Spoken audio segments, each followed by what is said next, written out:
정부가 이달과 다음 달에 시행 예정인 코로나19 예방 접종 계획을 들으신 대로 발표를 했는데요. 일단은 논란이 된 아스트라제네카 백신의 만 65세 이상 접종은 보류를 하고요. 만 65세 미만까지만 우선적으로 접종하기로 했습니다. 자세한 내용은 경제부 취재기자 연결해서 알아보겠습니다. 이진우 기자. 네, 질병관리청이 조금 전 브리핑을 통해 2월과 3월 코로나19 예방접종 시행계획을 발표했습니다. 이번 시행계획은 코로나19 백신 분야 전문가 자문단과 예방접종 전문위원회 심의를 거쳐 결정됐는데요.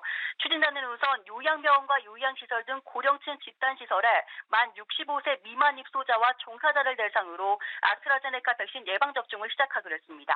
만 65세 이상에 대해서는 3월 말쯤 백신의 유효성에 대한 추가 임상 정보를 확인한 후에 예방접종 전문위원회 심의를 거쳐 접종 방안을 확정한다는 계획입니다. 이에 따라 오는 26일부터 만 65세 미만의 요양병원 요양시설 입소자와 종사자 약 27만 2천여 명을 대상으로 1차 예방접종이 이뤄질 예정입니다. 남은 아스트라제네카 백신은 3월부터 고위험 의료기관의 의료진 35만 2천 명과 코로나19 1차 대응 요원 7만 8천 명의 접종이 이뤄질 예정입니다. 또 2월 말이나 3월 초에 도입될 예정인 코백스 퍼실리티를 통한 화이자 백신은 기존 계획대로 코로나19 환자를 치료하는 의료진 약 5만 5천 명을 대상으로 예방접종을 시행하게 됩니다.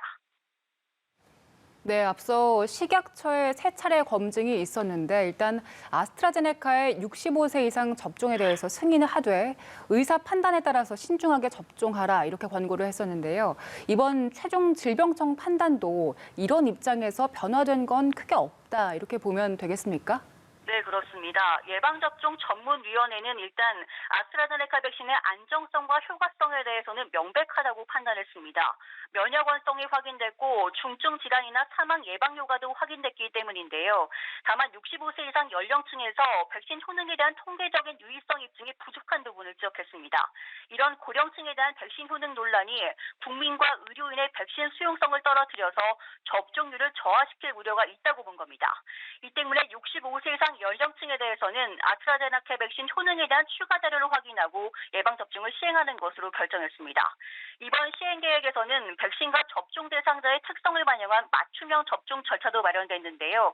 아스트라제네카 백신의 경우엔 요양병원, 고위험 의료기관 등 의료기관은 자체 접종을 실시하고 요양시설은 거동이 불편한 입소자를 고려해 방문 접종을 시행하되 지역별 여건에 따라 보건소 내소 접종도 가능하도록 했습니다. 코로나19 환자 치료병원에 제공되는 화이자 백신은 코로나19 대응 공백 최소화를 위해서 감염병 전담병원 등으로 백신을 배송해서 자체 접종을 하는 게 기본이지만 접종 대상 인원이 적은 의료기관의 경우에는 중앙이나 권역별 예방접종센터에서 예방접종을 시행하기로 했습니다.